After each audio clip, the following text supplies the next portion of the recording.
박스권 돌파 완전 정복 7강. 신고가 돌파와 박스권 돌파는 무엇이 다를까요? 박스권 돌파를 공부하다 보면 자주 함께 등장하는 말이 있습니다. 바로 신고가 돌파입니다. 박스권 상단을 넘어가는 것도 돌파이고 과거 최고가를 넘어가는 것도 돌파입니다. 그렇다면 둘은 같은 것일까요? 비슷해 보이지만 의미에는 차이가 있습니다. 오늘은 박스권 돌파와 신고가 돌파의 차이, 그리고 투자자는 두 돌파를 어떻게 봐야 하는지 공부하겠습니다. 먼저 박스권 돌파부터 다시 생각해 보겠습니다. 어떤 주식이 10,000원에서 12,000원 사이를 몇 달 동안 움직였다고 가정하겠습니다. 12,000원까지 올라가면 계속 매물이 나옵니다. 다시 내려옵니다. 그리고 또 올라갑니다. 또 12,000원에서 막힙니다. 이 과정이 반복됩니다. 그러다가 어느 날 거래량이 증가하면서 12,000원을 넘어갑니다. 이것이 우리가 지금까지 공부한 박스권 돌파입니다.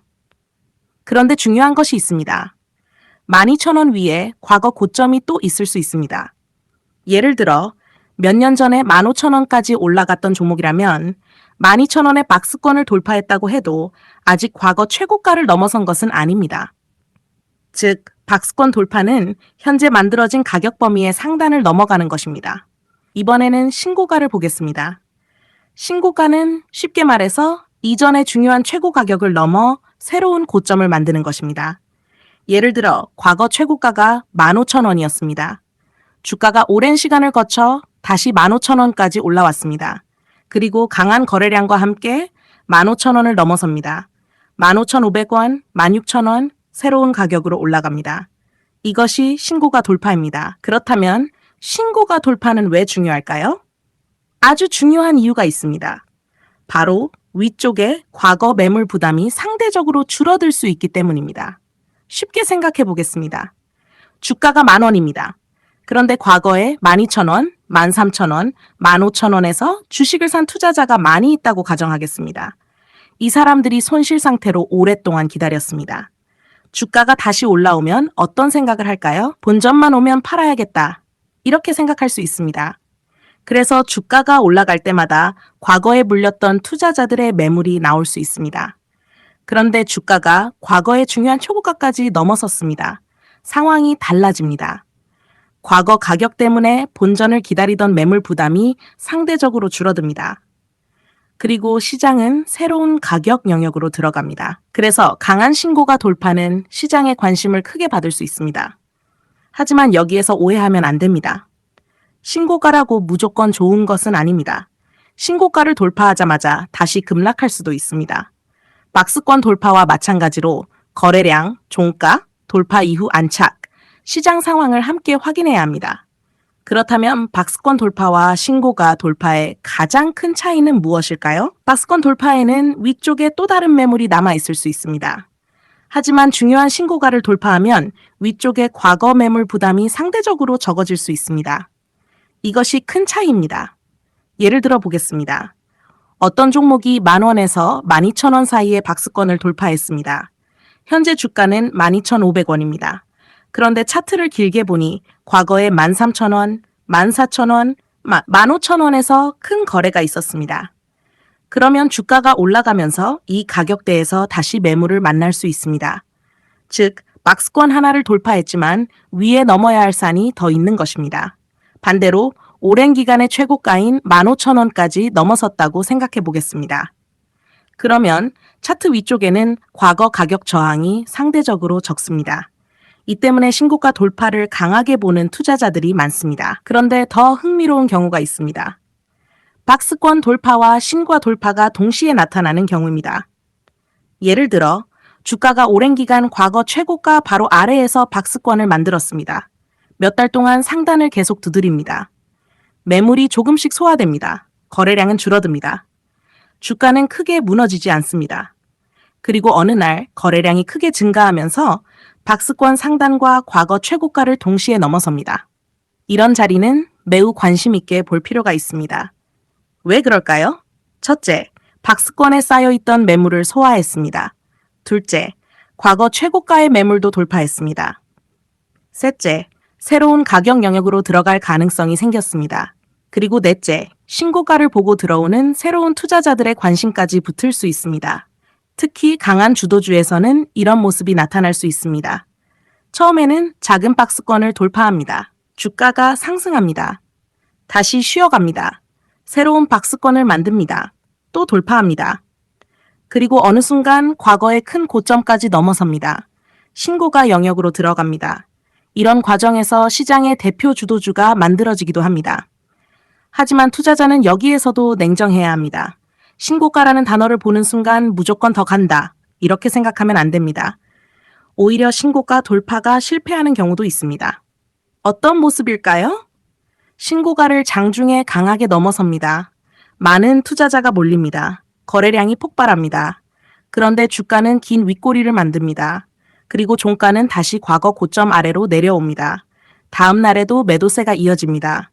이런 모습이라면 신고가 돌파 실패 가능성을 생각해야 합니다. 반대로 좋은 신고가 돌파해서는 과거 최고가를 확실하게 넘고 거래량이 증가하고 종가가 신고가 영역에서 끝나고 조정을 받더라도 과거 최고가 부근을 지지하는 모습을 확인할 수 있습니다. 결국 원리는 박스권 돌파와 비슷합니다. 넘어가는 것보다 넘어간 뒤 버티는 것이 중요합니다. 또 하나 중요한 것이 있습니다. 신고가는 차트의 기간에 따라 달라질 수 있습니다. 최근 3개월의 최고가인지, 1년 최고가인지, 수년간의 최고가인지, 상장 이후 최고가인지에 따라 의미가 다를 수 있습니다. 따라서 신고가라는 말만 듣지 말고 어느 기간의 신고가인지 확인하는 습관이 필요합니다. 특히 장기간의 고점을 돌파하는 경우에는 짧은 기간의 고점을 돌파하는 것보다 시장 관심이 커질 수 있습니다. 오랫동안 넘지 못했던 가격을 처음 넘어서는 것이기 때문입니다. 이제 실전에서는 어떻게 보면 좋을까요? 먼저 차트를 짧게 봅니다. 최근 만들어진 박스권을 찾습니다. 상단이 어디인지 확인합니다. 그 다음 차트를 더 길게 봅니다. 박스권 위에 과거에 큰 고점이 있는지 확인합니다. 이 과정이 중요합니다. 짧은 차트만 보면 엄청난 돌파처럼 보이는데 차트를 길게 보면 바로 위에 과거 대규모 매물대가 있는 경우가 있습니다. 그래서 항상 짧은 차트와 긴 차트를 함께 보는 습관을 가지는 것이 좋습니다. 그리고 다음을 확인합니다. 박스권 상단만 돌파한 것인가? 과거 고점까지 함께 돌파한 것인가? 거래량은 증가했는가? 종가는 어디에서 끝났는가? 돌파 이후 가격을 유지하는가? 시장과 업종도 함께 강한가? 이것을 연결해서 봅니다. 오늘 내용을 간단하게 정리하겠습니다. 박스권 돌파는 현재 가격 범위의 상단을 넘어가는 것입니다. 신고가 돌파는 과거의 중요한 고점을 넘어 새로운 가격 영역으로 들어가는 것입니다. 박스권 돌파 위에는 과거 매물이 남아있을 수 있습니다. 신고가 돌파는 과거 가격에 따른 매물 부담이 상대적으로 줄어들 수 있습니다. 그리고 가장 강력하게 볼 수 있는 경우 중 하나는 좋은 박스권을 충분히 만든 뒤 박스권 상단과 중요한 신고가를 함께 돌파하는 경우입니다. 하지만 어떤 돌파도 100% 성공하지 않습니다. 가격, 거래량, 종가, 안착, 눌림목, 그리고 시장 상황까지 함께 확인해야 합니다. 오늘 한 문장만 기억한다면 이것을 기억하면 됩니다. 박스권 돌파는 문을 여는 것이고 신고가 돌파는 새로운 길로 들어서는 것입니다. 다음 8강에서는 주도주는 왜 박스권을 돌파한 뒤 크게 움직이는지 자세히 공부하겠습니다. 박스권 돌파 완전 정복 8강. 주도주는 왜 박스권을 돌파한 뒤 크게 움직일까요? 주식시장에서 큰 상승이 나오는 종목들을 보면 공통점이 하나 있습니다. 처음부터 매일 급등하는 것이 아닙니다. 강하게 상승한 뒤 한동안 쉬어갑니다. 주가가 일정한 범위 안에서 오르락 내리락합니다. 거래량도 줄어듭니다. 사람들의 관심도 조금씩 줄어듭니다. 그러다가 어느 날 거래량이 다시 증가하면서 박스권 상단을 돌파합니다. 그리고 주가는 이전과 전혀 다른 움직임을 보여주기도 합니다. 오늘은 바로 이것을 공부하겠습니다. 주도주는 왜 박스권을 돌파한 뒤 크게 움직일까요? 먼저 주도주가 무엇인지 아주 간단하게 생각해 보겠습니다. 주도주는 시장에서 가장 강한 종목입니다. 단순히 하루 급등한 종목을 말하는 것이 아닙니다. 시장에 자금이 몰리고 업종을 대표하고 실적이나 성장 기대가 있고 다른 종목보다 먼저 움직이며 상승 추세가 비교적 오래 이어지는 종목. 이런 종목을 주도주라고 볼 수 있습니다. 그런데 주도주도 계속 상승할 수는 없습니다. 주가가 많이 오르면 수익을 낸 투자자가 생깁니다. 이 사람들은 일부 주식을 팔고 싶어집니다. 반대로 이 종목을 늦게 발견한 투자자는 사고 싶어 합니다. 팔려는 사람과 사려는 사람이 만납니다. 주가는 일정한 범위 안에서 움직이기 시작합니다. 바로 박스권입니다. 따라서 강한 주도주에서 나타나는 박스권은 단순히 주가가 움직이지 않는 지루한 구간으로만 볼 필요는 없습니다. 경우에 따라서는 다음 상승을 준비하는 휴식 구간이 될 수도 있습니다. 쉽게 비유해 보겠습니다. 빠르게 달리는 사람이 있습니다. 계속 전력 질주를 하면 지칩니다. 잠시 속도를 줄입니다. 물을 마십니다. 호흡을 정리합니다. 그리고 다시 달립니다. 주도주의 박스권도 이와 비슷하게 볼 수 있습니다. 상승, 휴식, 다시 상승. 이 과정이 반복될 수 있습니다. 그렇다면 박스권 안에서는 무슨 일이 일어나고 있을까요? 첫 번째는 차익 실현 물량의 소화입니다.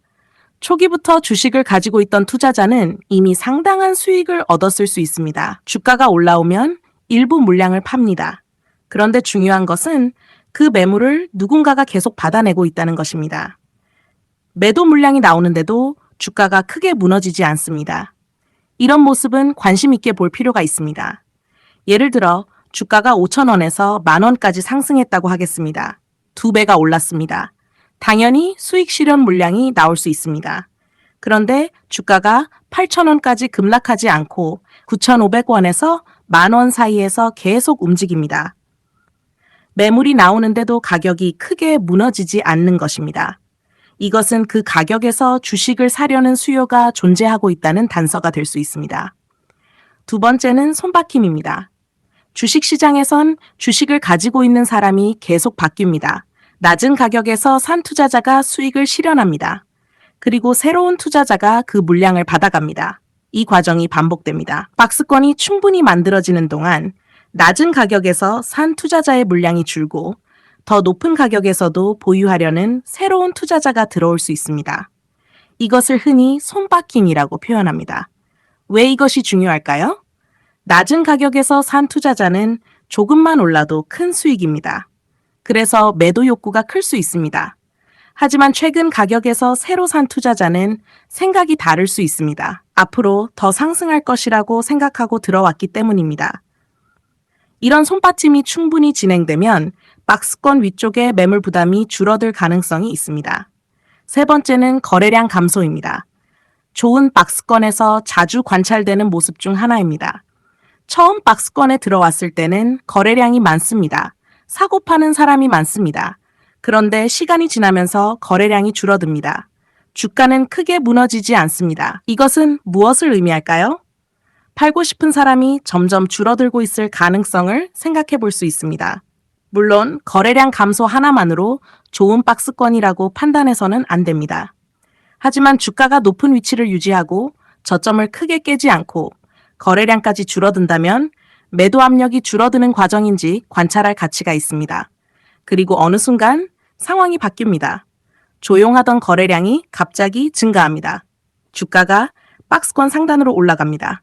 그리고 상단을 돌파합니다. 이때부터 새로운 시장 참여자들이 들어올 수 있습니다. 왜 그럴까요? 박스권 안에서는 관심이 없었던 투자자도 돌파가 나오면 차트를 다시 보기 시작합니다. 오랫동안 못 넘던 가격을 넘었네. 거래량도 늘었네. 업종도 강하네. 신고가도 가까워졌네.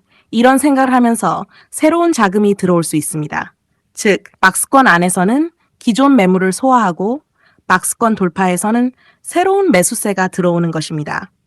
이 두 가지가 연결되면 주가가 강하게 움직일 수 있습니다. 네 번째 이유는 주도주에는 이미 시장에 자금이 집중되어 있을 가능성이 높기 때문입니다. 약한 종목의 박스권 돌파와 강한 주도주의 박스권 돌파를 똑같이 보면 안 됩니다. 주도주는 이미 시장의 관심, 기관과 외국인의 수급, 업종의 성장 기대, 실적 개선 기대, 강한 주가 흐름을 어느 정도 가지고 있을 수 있습니다. 이 상태에서 박스권까지 돌파하면 기존의 상승 논리에 기술적인 돌파 신호까지 더해지는 것입니다. 그래서 투자자는 박스권만 보지 않아야 합니다. 누가 박스권을 돌파했는가? 이것이 중요합니다. 시장에 수백 개의 박스권이 있어도 그 중에서 시장의 중심에 있는 종목과 아무도 관심을 갖지 않는 종목의 돌파는 의미가 다를 수 있습니다. 다섯 번째는 신고가와 연결될 가능성입니다. 7강에서 공부했습니다. 박스권 상단을 돌파한 뒤 바로 위에 중요한 과거 고점이 있다면 아직 넘어야 할 매물이 남아 있을 수 있습니다. 그런데 강한 주도주가 박스권 상단을 돌파하고 이어서 과거 최고가까지 돌파한다면 시장에서는 훨씬 강한 신호로 받아들여질 수 있습니다. 박스권 돌파, 그리고 신고가 돌파, 여기에 거래량까지 증가합니다. 이 세 가지가 함께 나타난다면 시장의 관심이 크게 증가할 수 있습니다. 여섯 번째는 상대적인 강함입니다. 이 부분은 주도주를 찾을 때 매우 중요합니다. 예를 들어 코스피나 코스닥 지수가 조정을 받고 있다고 하겠습니다. 많은 종목이 큰 폭으로 하락합니다. 그런데 어떤 종목은 별로 떨어지지 않습니다. 박스권 하단까지도 내려가지 않습니다. 오히려 상단 근처에서 계속 버팁니다. 그리고 지수가 조금만 반등하자 가장 먼저 박스권을 돌파합니다. 이런 종목은 관심 있게 볼 필요가 있습니다. 왜냐하면 시장이 약할 때도 매수세가 주가를 지켜냈다는 뜻일 수 있기 때문입니다. 그리고 시장 환경이 좋아지자 가장 먼저 움직였습니다. 이것이 상대적인 강함입니다. 강한 주도주에서는 지수가 조정될 때 버티고 지수가 반등할 때 먼저 움직이는 모습이 나타날 수 있습니다. 그렇다면 모든 주도주의 박스권 돌파를 매수해야 할까요? 당연히 아닙니다. 좋은 종목도 돌파에 실패할 수 있습니다. 그래서 확인해야 합니다. 첫 번째, 박스권이 충분한 기간 동안 만들어졌는가? 두 번째, 박스권 안에서 주가가 크게 무너지지 않았는가? 세 번째, 조정 과정에서 거래량이 줄어드는가? 네 번째, 돌파할 때 거래량이 다시 증가하는가? 다섯 번째, 종가가 상단 위에서 안착하는가? 여섯 번째, 돌파 후 눌림에서도 과거 상단을 지지하는가? 그리고 마지막으로 시장과 업종에서 실제로 강한 종목인가? 이것까지 확인합니다. 여기서 투자자가 자주 하는 실수가 있습니다. 주가가 박스권을 돌파했다는 이유만으로 그 종목을 주도주라고 생각하는 것입니다. 순서가 반대입니다. 박스권을 돌파했다고 주도주가 되는 것이 아닙니다. 먼저 기업의 성장, 업종의 힘, 시장 관심, 수급, 상대적인 강함 등을 확인하고 그런 강한 종목에서 박스권 돌파가 나타나는지를 보는 것입니다.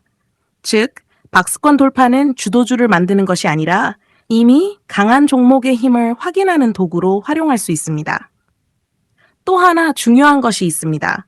박스권이 길다고 해서 무조건 크게 상승하는 것도 아닙니다.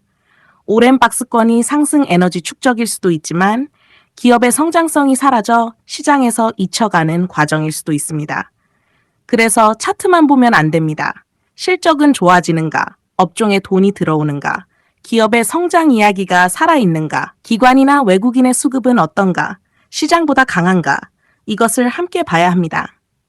이제 오늘 내용을 한번 정리해 보겠습니다. 주도주는 상승한 뒤 박스권을 만들 수 있습니다. 그 안에서 차익 실현 물량이 나오고 새로운 투자자가 그 물량을 받아가며 손바뀜이 일어납니다. 시간이 지나면서 거래량이 감소하고 주가는 크게 무너지지 않습니다. 그리고 어느 순간 새로운 매수세와 함께 거래량이 증가합니다. 박스권 상단을 돌파합니다. 여기에 시장과 업종의 강세, 좋은 수급, 신고가 돌파, 상대적인 강함까지 연결된다면 주가는 새로운 상승 구간으로 들어갈 가능성이 생깁니다. 오늘 한 문장만 기억한다면 이것을 기억하면 됩니다. 강한 주도주의 박스권은 단순한 행보가 아니라 기존 매물을 소화하고 다음 상승을 준비하는 휴식 구간이 될 수 있습니다. 다음 구간에서는 박스권 돌파 종목을 실제로 찾을 때 어떤 순서로 확인해야 하는지 실전 체크리스트를 중심으로 공부하겠습니다. 박스권 돌파, 완전 정복 구간. 샥샥, 박스권 돌파 종목은 실제로 어떻게 찾을까요? 지금까지 우리는 박스권의 기본부터 시작해서 박스권 상단과 하단, 거래량, 진짜 돌파와 가짜 돌파, 돌파 후 눌림목, 신고가 돌파, 그리고 주도주의 박스권 돌파까지 차근차근 공부했습니다. 이제 중요한 질문이 남았습니다. 실제 시장에서 박스권 돌파 종목을 어떻게 찾을까요? 수많은 종목 가운데 좋은 돌파 종목을 골라내려면 단순히 차트만 넘겨보는 것보다 확인하는 순서를 정해놓는 것이 좋습니다. 오늘 9강에서는 실전에서 사용할 수 있는 순서대로 하나씩 공부해 보겠습니다. 먼저 가장 중요한 원칙부터 말씀드리겠습니다. 박스권을 먼저 찾지 말고 강한 종목을 먼저 찾습니다. 이 말이 중요합니다. 시장에는 수많은 박스권이 있습니다. 몇 달 동안 움직이지 않는 종목도 박스권처럼 보입니다. 몇 년 동안 행보하는 종목도 있습니다. 그런 종목을 전부 찾아서 돌파를 기다리는 것은 효율적이지 않습니다. 우리가 찾고 싶은 것은 아무 종목의 박스권 돌파가 아니라 강한 종목의 박스권 돌파입니다. 첫 번째 단계입니다. 시장에서 강한 업종을 찾습니다. 주식시장의 돈은 모든 업종에 똑같이 들어가지 않습니다. 어떤 시기에는 반도체가 강할 수 있습니다. 어떤 시기에는 바이오가 강할 수 있습니다. 또 다른 시기에는 조선, 방산, 로봇, 인공지능, 전력기기 같은 업종으로 자금이 집중될 수 있습니다. 중요한 것은 지금 시장의 돈이 어디로 움직이고 있는가입니다. 강한 업종에서는 여러 종목이 함께 움직이는 경우가 많습니다. 한 종목만 혼자 상승하는 것보다 같은 업종의 여러 종목이 동시에 강해지는지 확인합니다. 이것이 첫 번째 필터입니다. 두 번째 단계입니다. 그 업종에서 가장 강한 종목을 찾습니다. 같은 업종이라고 해서 모든 종목이 똑같이 움직이지 않습니다. 먼저 상승하는 종목이 있습니다. 신고가에 가장 가까운 종목이 있습니다. 지수가 하락해도 잘 버티는 종목이 있습니다. 거래 대금이 크게 증가하는 종목도 있습니다. 이런 종목들이 주도주 후보가 될 수 있습니다. 예를 들어 같은 업종에 A 기업, B 기업, C 기업이 있다고 하겠습니다. 지수가 하락합니다. B 기업과 C 기업은 큰 폭으로 떨어집니다. 그런데 A 기업은 조금밖에 떨어지지 않습니다. 그리고 시장이 반등하자 A 기업이 가장 먼저 전고점을 넘어갑니다.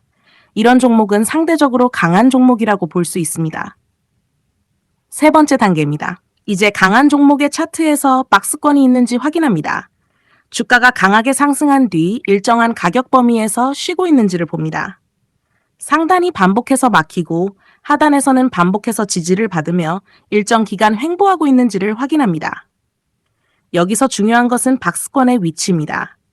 주가가 장기간 하락한 뒤 바닥에서 만들어진 박스권과 강하게 상승한 뒤 높은 위치에서 만들어진 박스권은 의미가 다를 수 있습니다. 우리가 이번 강의에서 특히 관심 있게 보는 것은 강한 상승 이후 높은 위치에서 만들어지는 박스권입니다.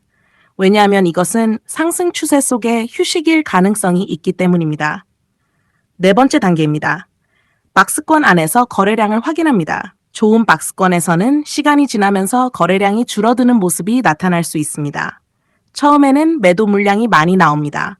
거래도 활발합니다. 그런데 시간이 지나면서 거래량이 줄어듭니다. 그런데도 주가는 크게 무너지지 않습니다. 이런 모습을 보면 매도 압력이 줄어들고 있는지 관찰할 수 있습니다. 반대로 박스권 안에서 하락할 때마다 거래량이 크게 증가하고 하단을 계속 위협한다면 좋은 모습이라고만 보기 어렵습니다. 다섯 번째 단계입니다. 박스권 상단을 몇 번 두드렸는지 봅니다.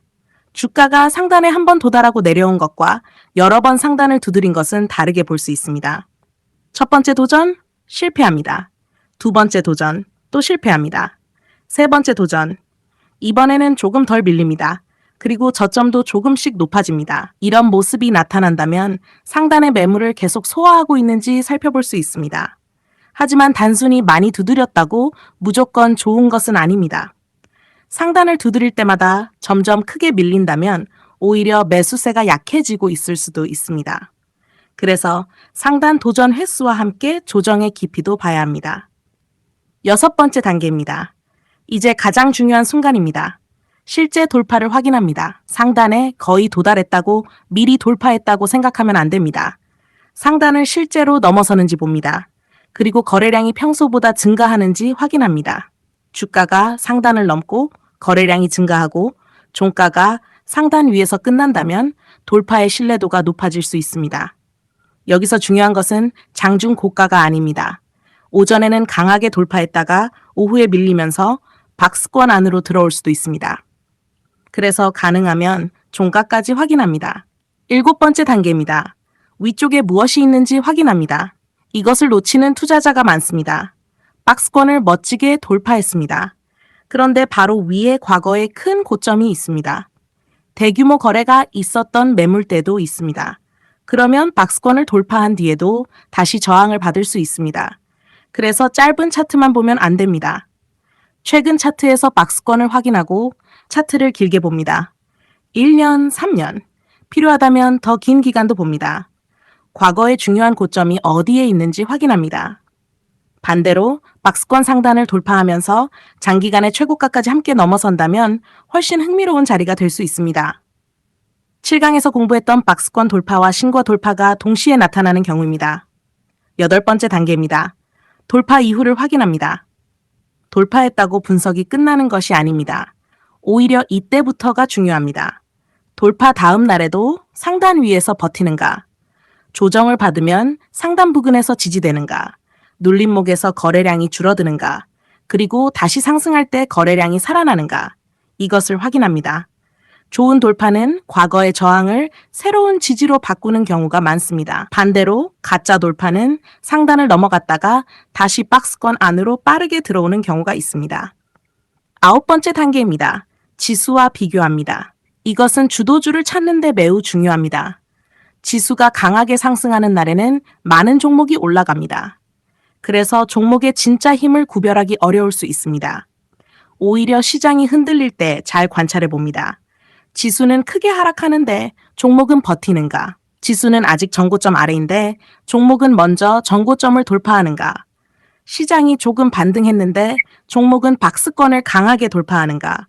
이런 모습은 상대적인 강함을 보여줄 수 있습니다. 10번째 단계입니다. 마지막으로 기업과 업종의 이유를 확인합니다. 차트가 아무리 좋아도 왜 상승하는지 전혀 모른다면 조금 더 확인할 필요가 있습니다. 실적이 좋아지고 있는가? 새로운 산업 성장의 수혜를 받는가? 업종 전체가 강한가? 기관과 외국인 등 큰 자금에 관심이 있는가? 시장에 새로운 성장 기대가 생겼는가? 이런 것들을 함께 봅니다. 기술적 분석은 기업 분석과 싸우는 도구가 아닙니다. 둘을 함께 사용할 수 있습니다.